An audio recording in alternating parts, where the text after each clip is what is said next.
Good morning, everybody. This is Mikael from Healthwise Enterprise. The health food store is located at 3807 East 8 Mile Road, about 3 blocks west of Ryan, between Ryan and DeQuinta. And we're there to service you Monday through Saturday from 10 to 7. And you can give us a call directly at the store at 586-757-DIET. Again, that's 586-757-3438. You can still reach us at 313-366-DIET. And if you want to reach me directly, I would encourage you to send me a text at 313-600-8532. We got a lot of positive responses from the show we did last week, even though we only showed two of the four doctors who was talking about vitamin D and this effects dealing with the COVID virus and that and flu. Okay, because it seemed like the flu have won away because we hear over and over again. The doctors and hospitals, they get $13,000 for every coronavirus that comes in, and $39,000 for everybody they put on a ventilator. And so it seemed like the flu and all the other diseases, cancer and high blood pressure, tuberculosis, diabetes, all those numbers is now dropping. But the coronavirus is getting credit for everything. It seems that way. But anyway, this third part, okay, is proof that the vitamin D deficiency is the cause of severe COVID-19 diseases. So I wanted to share that with you, some more documented scientific evidence about the importance of getting vitamin D3 into your system daily. Okay, because I remember last week we talked about they did studies around the world, but what stuck out to me is that the folks in Chicago, they say they could lower the death rate by 80% for people taking 10,000 IUs of vitamin D per day. And that's like 40 cents a day. Okay, 40 cents. So this doctor, let me see. Here we go, Dr. Davis. This is the one that's coming up next. So stand by.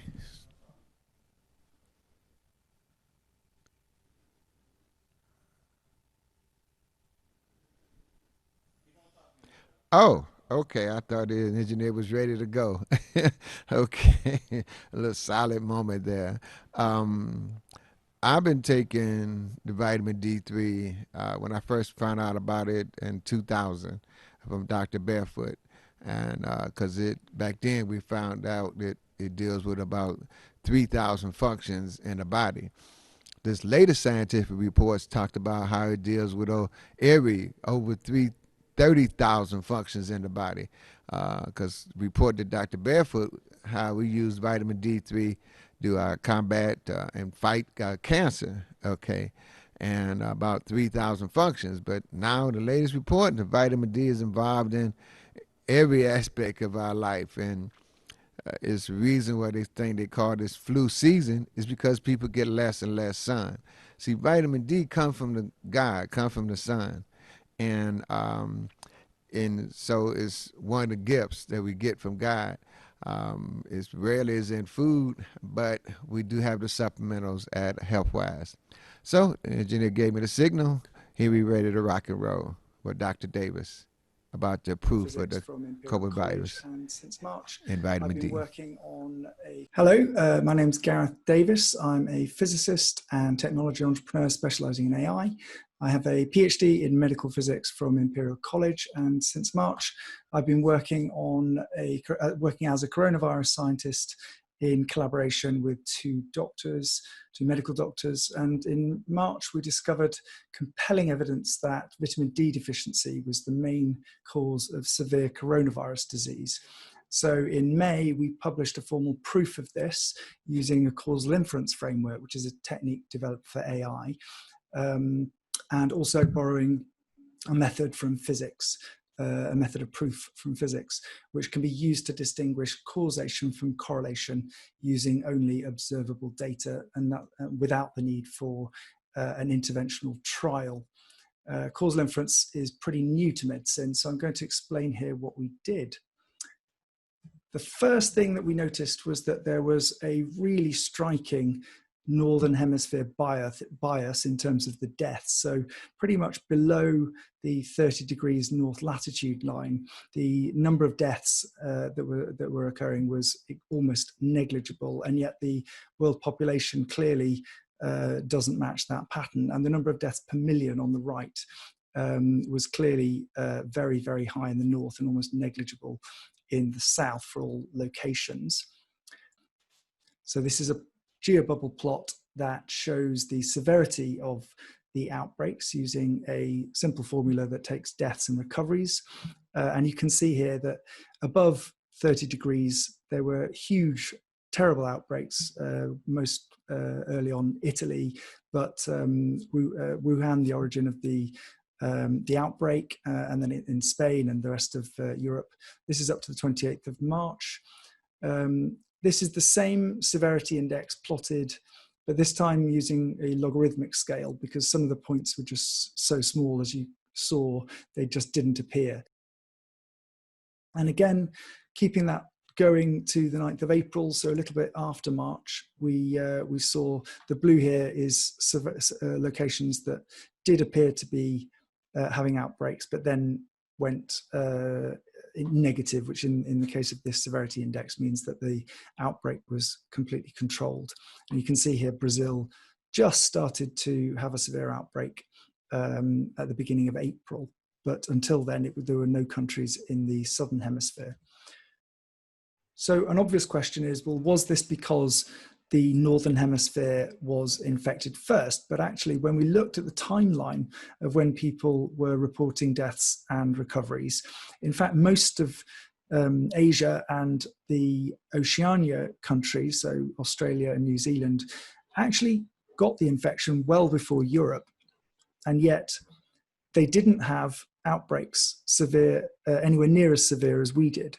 So that's extremely surprising. Now, the pattern of outbreak happened to match the known seasonal pattern of vitamin D deficiency, because vitamin D is produced in the skin in strong sunlight. And it's known that coronaviruses follow this seasonal trend. So this is how we started to spot the patterns that suggested that vitamin D deficiency might be the reason. We also know that vitamin D is actually a hormone, not a vitamin, and it's involved in immune function. So there's a lot of research from the last 20 years that suggests that actually it's because of vitamin D deficiency causing the immune system to break down and not function properly. And that mapped exactly onto the pattern that we were seeing. So what we did is, in order to prove that the patterns we were seeing were causation and not just correlation, because vitamin D deficiency is correlated with lots of different things, we decided to apply a causal inference framework. Now, this is a technique from AI, but we also we applied it slightly differently using a method from physics, because to use the normal method requires a great deal of very high quality data, which around serum levels, which we didn't have. But what we did have was a great deal of data about lots of other things that we could use to prove. So we created what are called directed acyclic graphs, and these are fundamental to causal inference, and they're models of the cause and effect chain through to any particular outcome. In this case, it's COVID-19 and death. So we categorized all of the root causes that impact vitamin D serum levels, so that anything that increases vitamin D, anything that decreases vitamin D. And then we also looked at categorizing illnesses into 3 categories. So because we don't know if some illnesses cause vitamin D deficiency, whether some illnesses are caused by vitamin D deficiency, and presumably some are not impacted at all. So by creating this model, this gives us a clear way to look at the cause and effect chain. And we created two models. They're essentially the same model, but with certain lines cut. So on the left, we've got the causal model, and on the right, we have the acausal or bystander model. And in that, we've cut the lines that would link all of the root causes and vitamin D having an impact on COVID-19. So you can see there are no lines going from those. And what we can do now is borrow a method from physics, which is called the hypothetico-deductive method, and we can make predictions using these models about what we would expect to see in the observable data that we're looking at. And we made 19 predictions from these models. For example, looking at the Northern Hemisphere, we would predict that fatality rates would be generally high because it was in winter and people's vitamin D levels were low. But the exceptions would be places where people were known to, for example, eat a very high fish diet, because it's pretty much the only way you can get vitamin D from the diet is through either eating oily fish all day or taking supplements. We would expect certain populations to be severely affected, and those would be people, the so-called BAME community with naturally dark skin, because melanin blocks ultraviolet light, which converts cholesterol into the first form of vitamin D.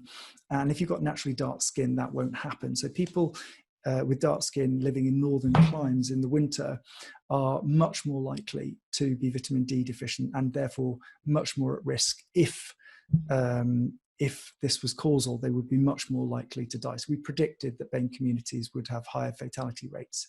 And we made a number of predictions like that. Of the 19 predictions that we made, 16 were testable and 3 were not, because we didn't have the data to do that. And so we built a table and looked at the data and made comparisons about whether those predictions matched observable data for the causal model or the bystander model. And because there are so many predictions that we were able to make, that gives what's called triangulation confidence, because if one prediction didn't match, that wouldn't mean much. But by the time you get to 16 predictions, all coming from different root variables, the probability of the model being wrong and the predictions just being random diminishes. The more predictions you can make, the more confidence you can have.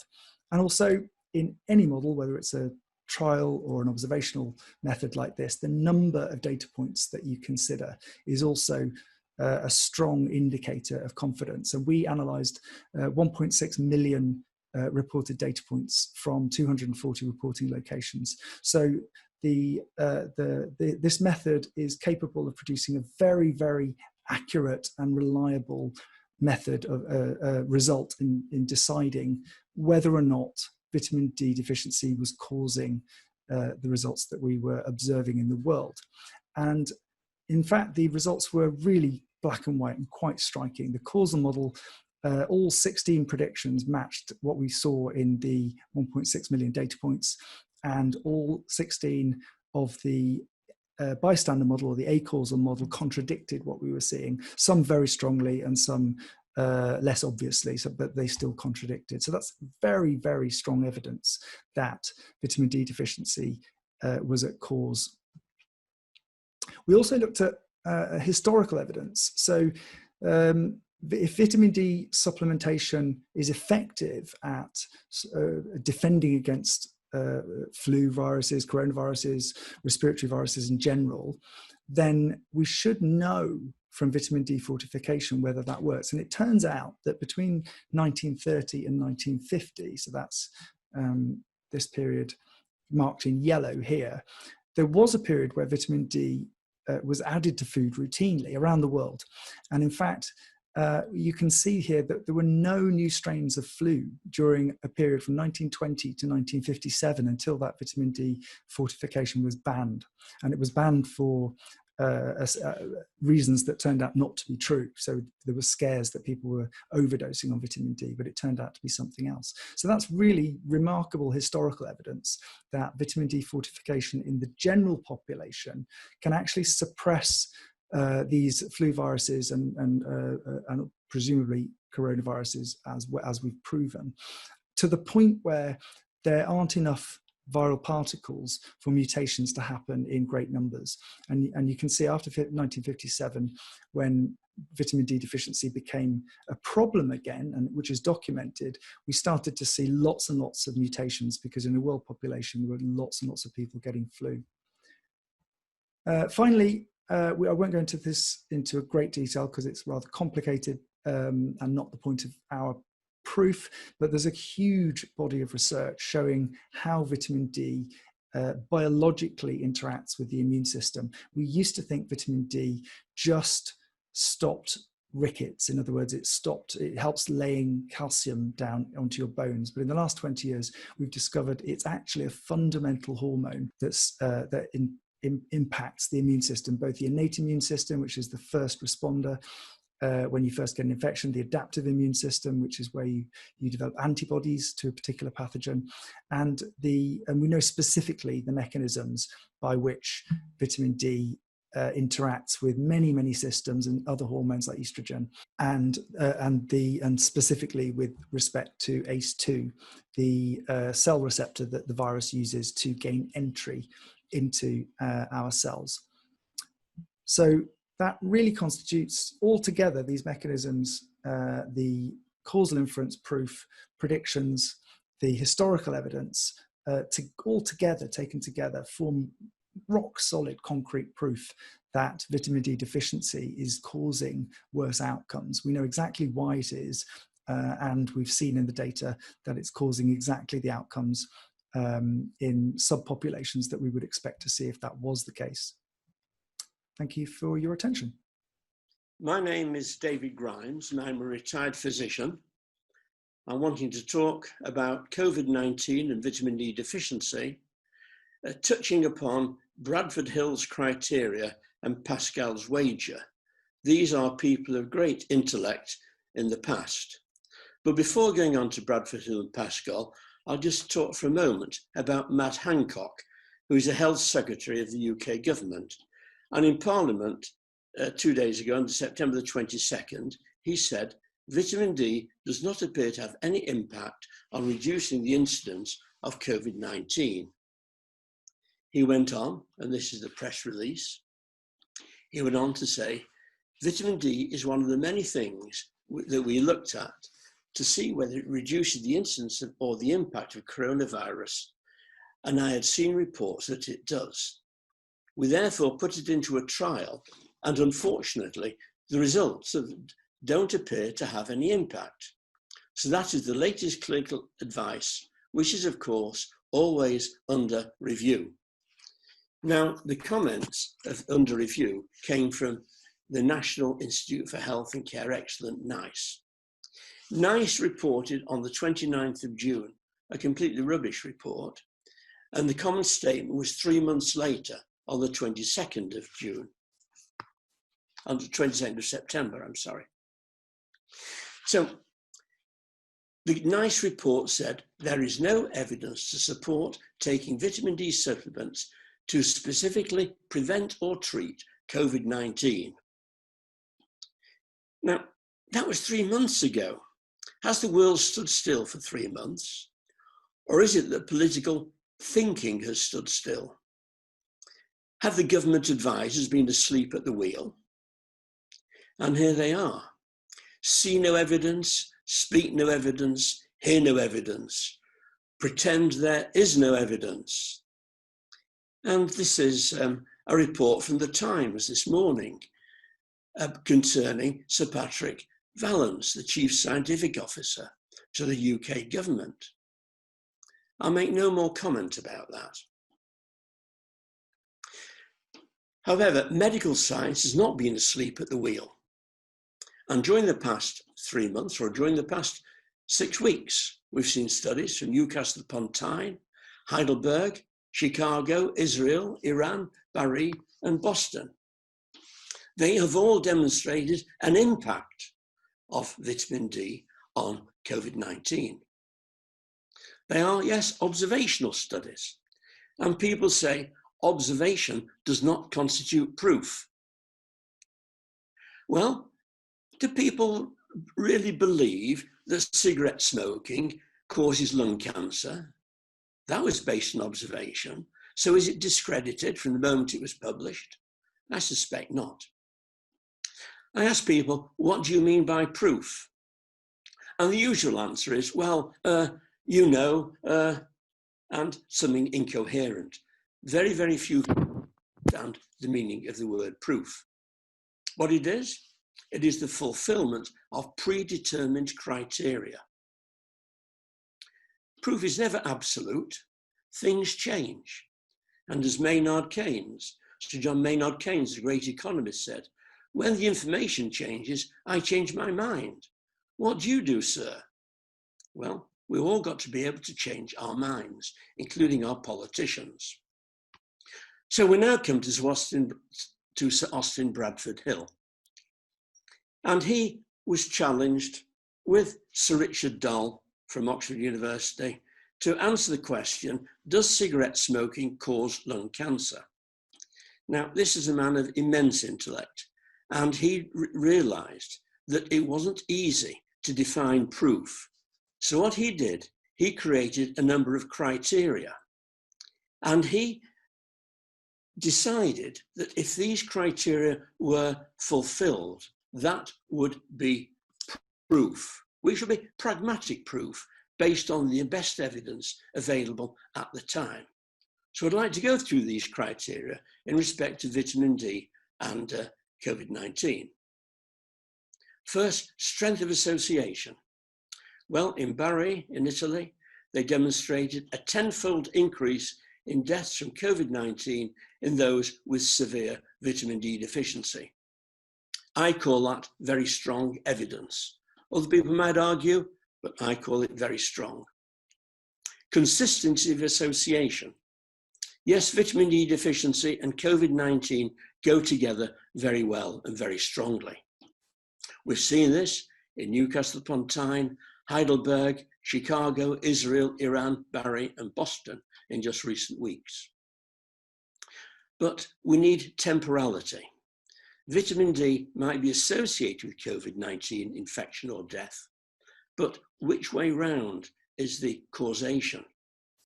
We generally think that vitamin D deficiency predisposes to COVID-19, but there is the concept of reverse causation, the argument of reverse causation, that COVID-19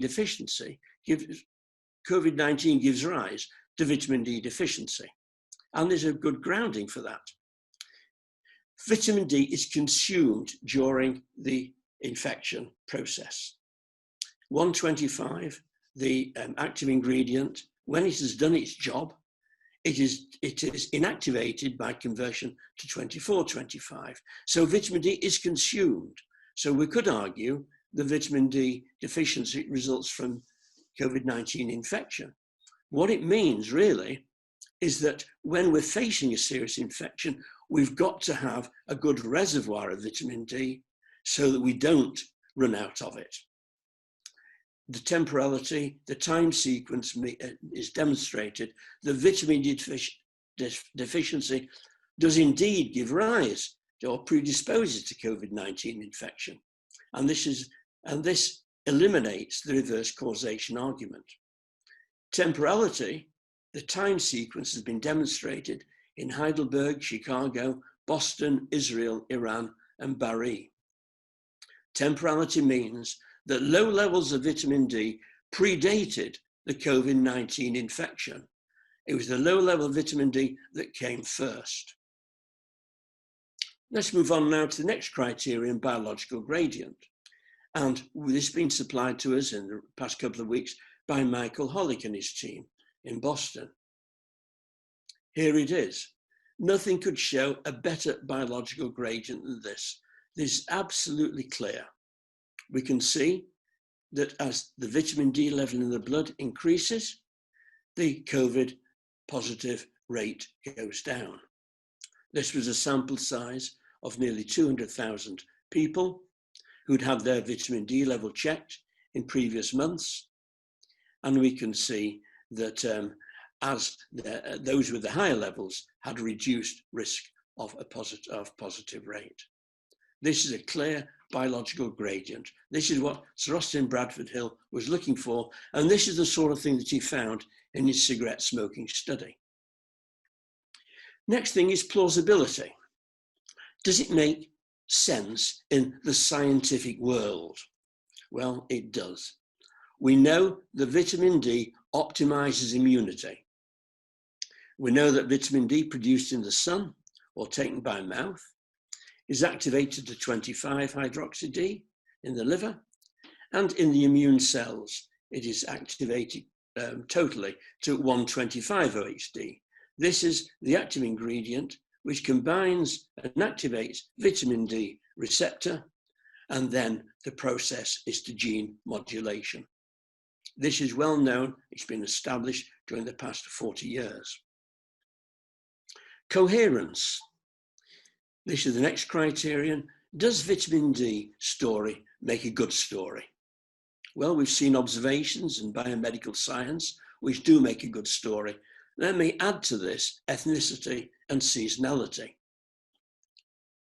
25 out of 26 working doctors who died from COVID-19 in the UK were of African or Asian, Black African or Asian ethnicity. They did not experience socio-economic disadvantage, even though they were doctors in the UK. They were heterogeneous in their genetic and ethnic backgrounds. But the one thing they had in common was melanin-rich skin. Let's just look at their countries of origin, of ethnic origin. We can see deaths per million from COVID-19 in the UK is 615. It's a 10th of that in India, a 20th in Bangladesh, Indonesia, and Pakistan. Egypt in North Africa is similar to the Asian nations.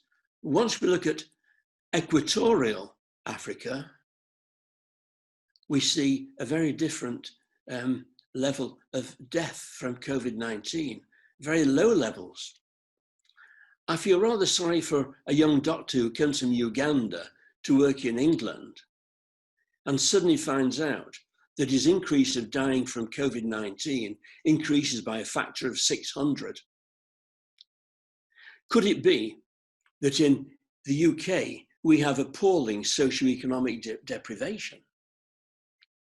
Or could it be something to do with melanin, nature's very powerful sunblock, which is a great advantage living on the equator in equatorial Africa?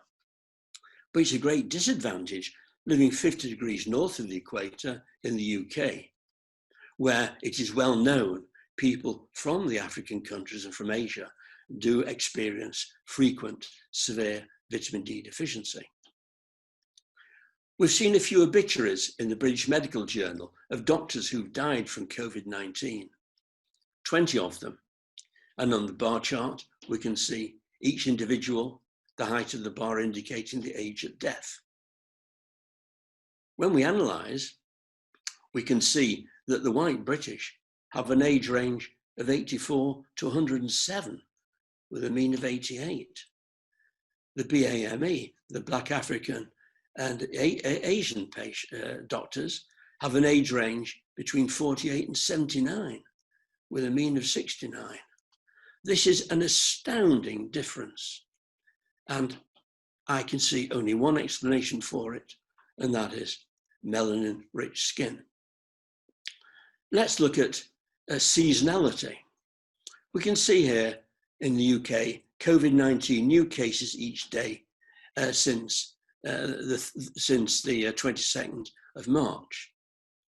We can see lockdown introduced on the 23rd of March. I don't see any major evidence of it being of any benefit.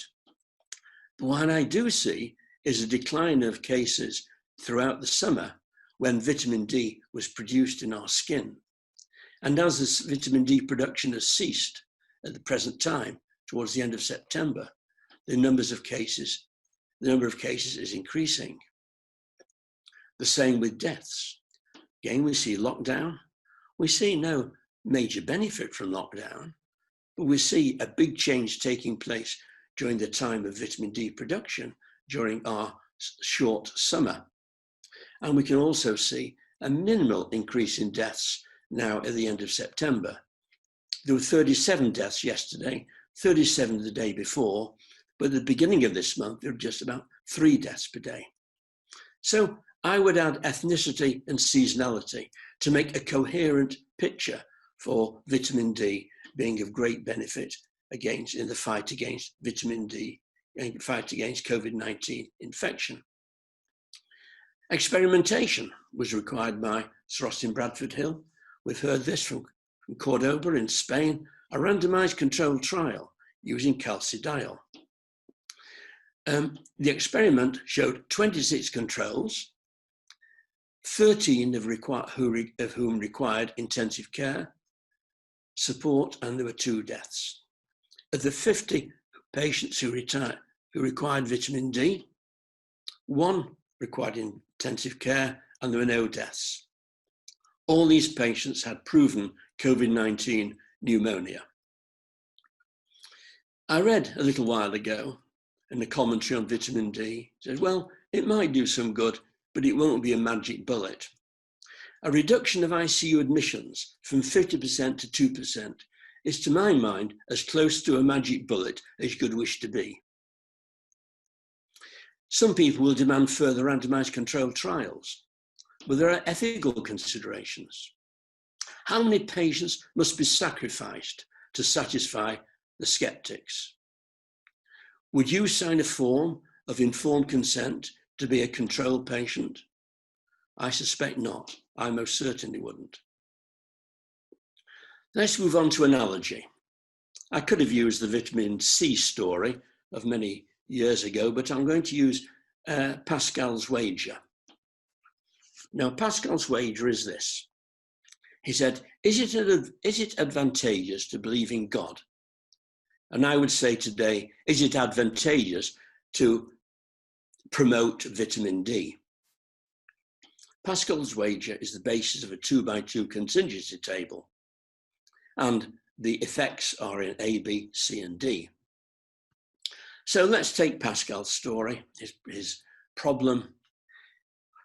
Either God exists or God does not exist. These are absolutes. And also absolute is either you believe in God or you don't believe in God, you reject God. Now, if you believe in God and God exists, you're looking forward to eternal happiness. If it doesn't exist, you've wasted time in devotions and you could have had a lie-in on a Sunday morning. If you reject God and it turns out that God did exist, you're heading for eternal damnation.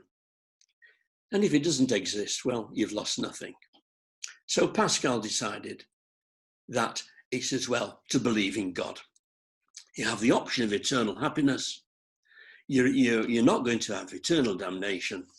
You might have wasted a little bit of time on a Sunday morning. So vitamin D is either effective or it is not effective. We either promote it or we reject it. If we promote vitamin D, and vitamin D is effective, then many deaths are prevented. If we promote vitamin D and it's not effective, then we waste our efforts. But that's, to my mind, not a big deal. On the other hand, if we reject vitamin D and vitamin D is effective, then there are going to be many unnecessary deaths. If we reject vitamin D and vitamin D is not effective, there's no loss. So Pascal would say, and I would certainly say, it's sensible to promote vitamin D because in all probability, vitamin D is effective and we're going to prevent many deaths. If with our knowledge of the effectiveness of vitamin D, if we reject vitamin D, as is being done by our government, then there are going to be many unnecessary deaths. They will have blood on their hands. The pragmatic approach is to accept Pascal's wager. Is there a good reason to reject Pascal's wager? No, at least there's no good medical reason. So we've now been through Bradford Hill's criteria. We've ticked all the boxes and they're all successful. All the predetermined criteria set out by Sir Austin Bradford Hill in his immense wisdom have been met. Quod erat demonstrandum, QED, as I learned in geometry at school. and that equals proof. The weight of evidence for vitamin D is overwhelming. And my conclusion is this: during a pandemic, not just this one, but during a pandemic, all people should take a vitamin D supplement. Thank you. Thank you all for those great presentations. Michael Hollick has had to leave. I'm Rufus Greenbaum. I'm a citizen scientist. I'm interested in preventive health. And as a result of some of my work, my inner age is my real age minus 18. And as a scientist, I understand the difference between hypothesis and RCT evidence. I've been corresponding with the UK government about vitamin D since 2009. If you want to see my original letter, follow that link, ISGD RG SACN 2009. I had the great honor and privilege of organizing 4 conferences about vitamin D in 2010 and 2011. And again, you can see those if you look at this link. I currently publish the blog, vitaminduk.com, and I have been commercially involved since 2015. So you have to take that into account in what I'm saying.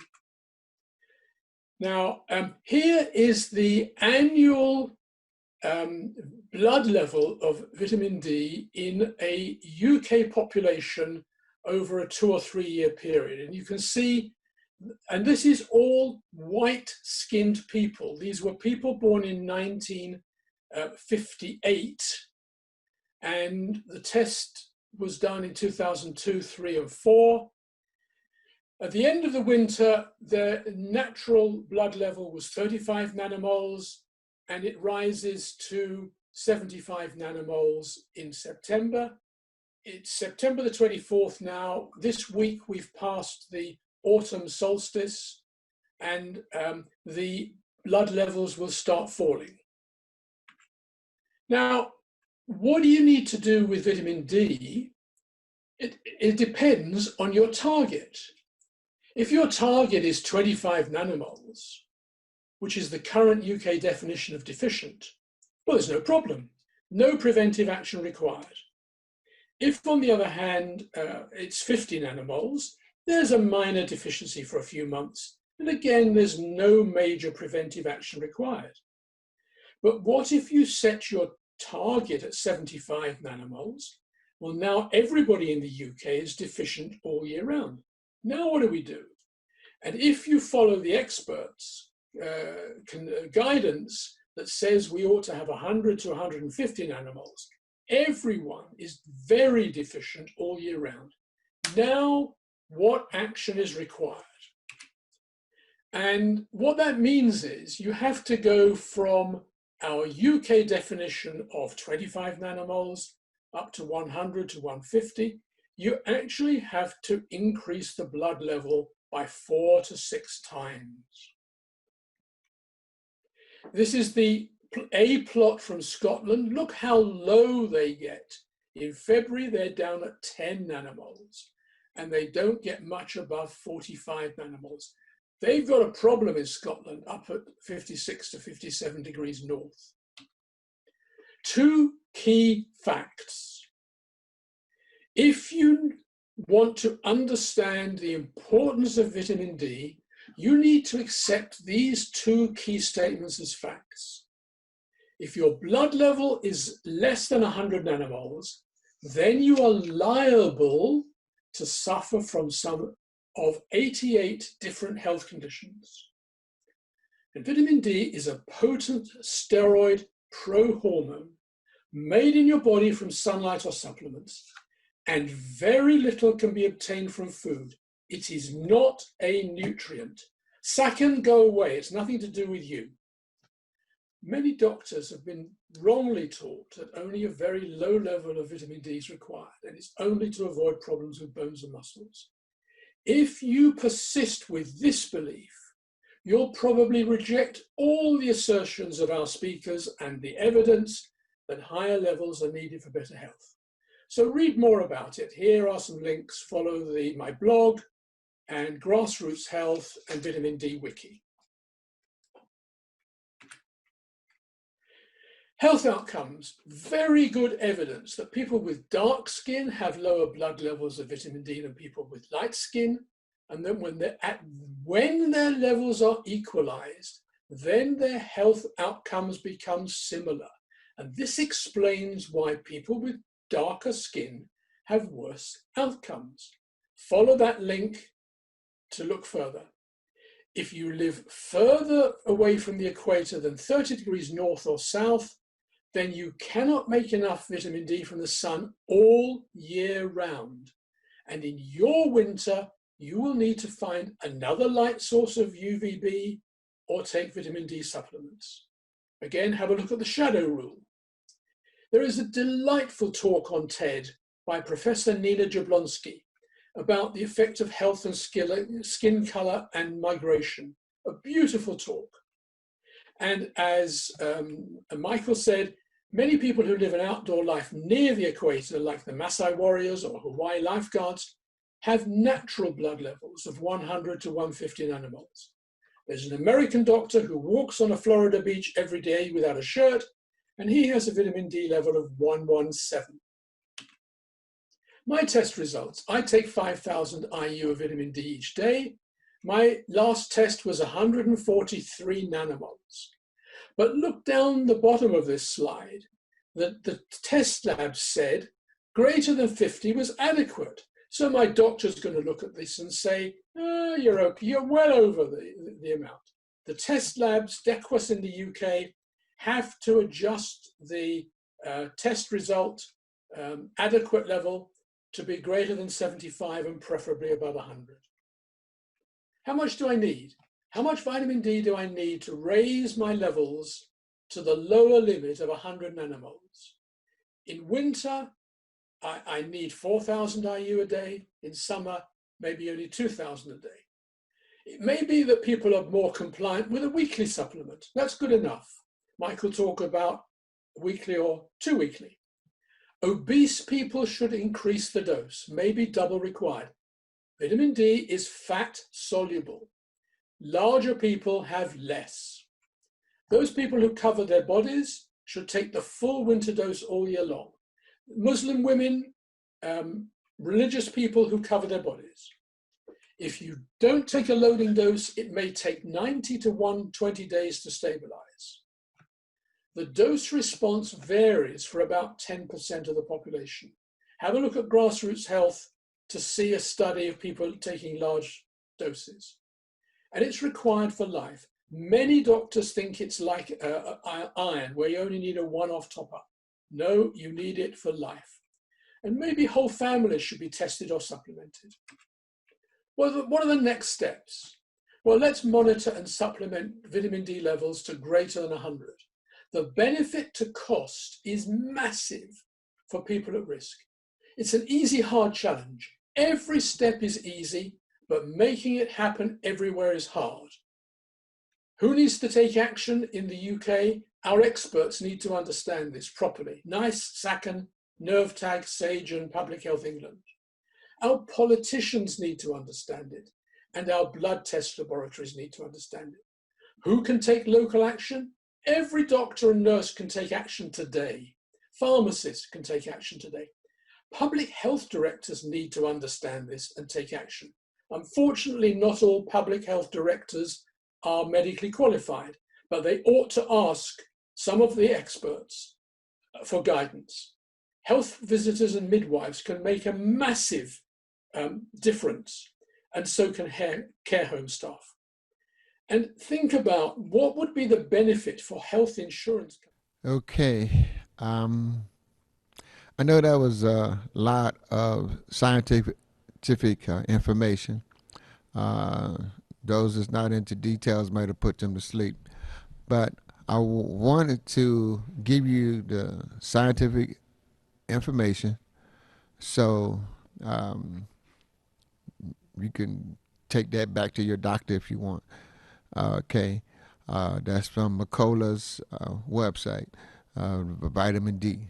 And it's listed there, this whole article. And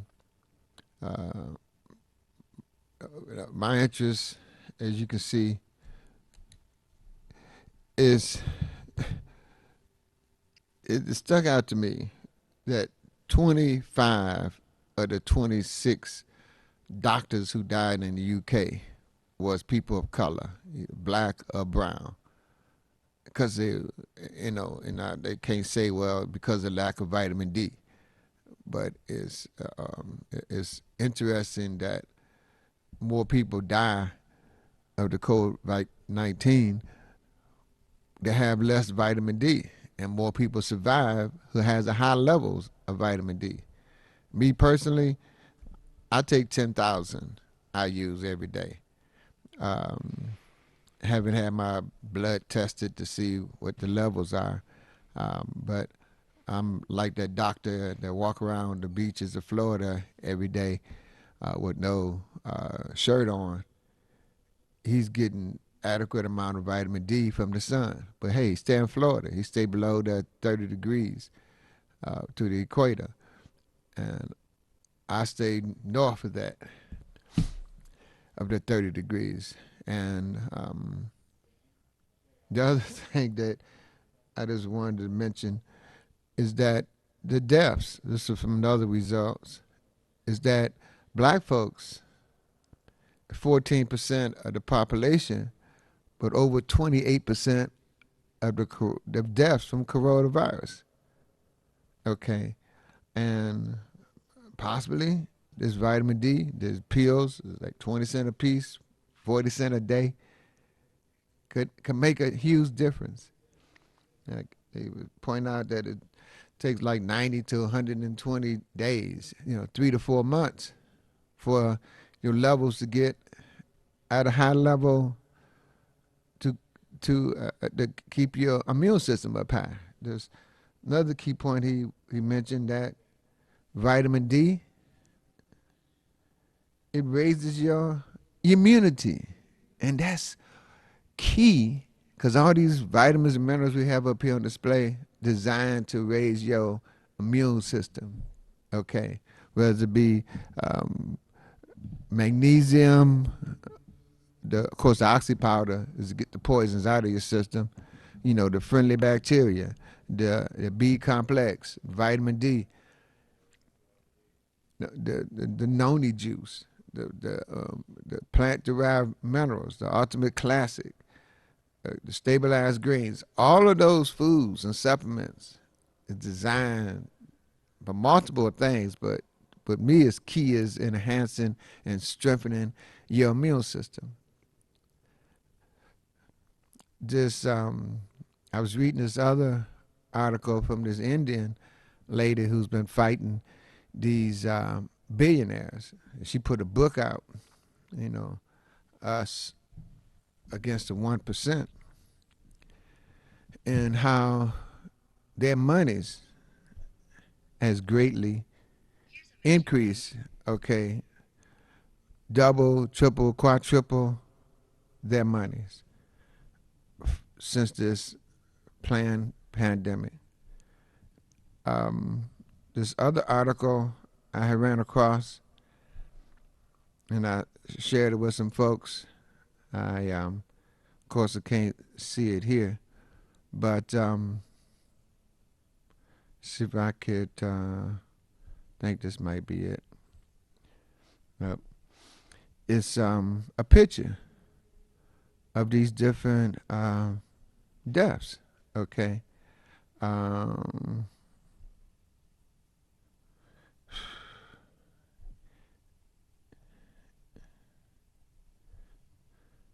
now, is that of the deaths of the world, it's been really, really low compared to other major deaths in this country. And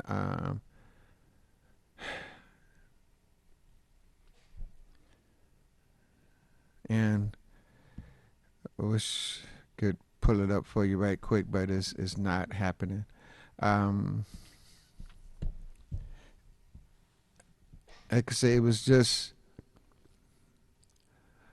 the all the major viruses and pandemics that has happened to us on the planet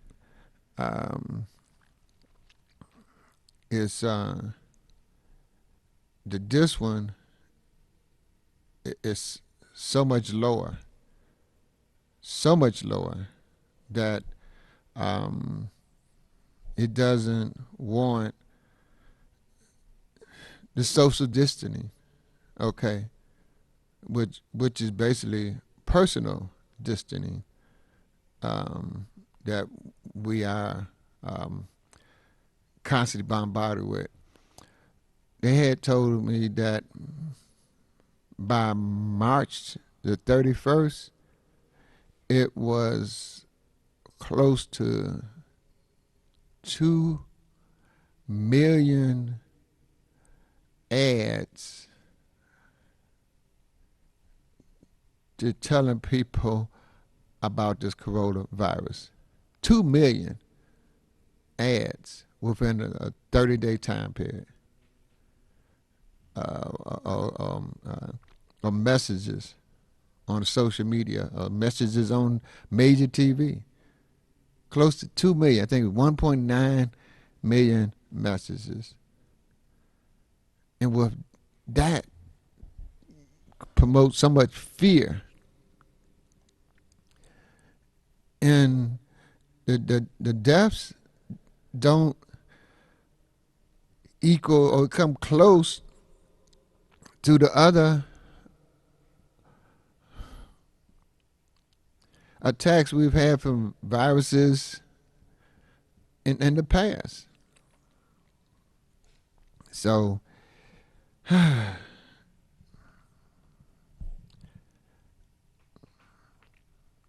just wish that people wouldn't be so scared and people would do their research. Dr. McCullough has a lot of information to keep our immune system up high so we can be free again because they're constantly taking away our rights. And that's what the real battle is. It's going from a democracy to socialism. So you can give us a call at 586-757-DIET. Again, that's 586-757-3438, 366-DIET. Or you can text me at 313-600-8532. And we're located at 3807 East 8 Mile, about 3 blocks west of Ryan, between Ryan and DeQuinta. And we're there to service you from 10 to 7. And even though we don't give out the hugs like we used to do, I always say this, send some people some love, because that's some of the most powerful energy we have straight from God, which makes the world go round, is love. All right. Peace and love, y'all. Thanks for tuning in.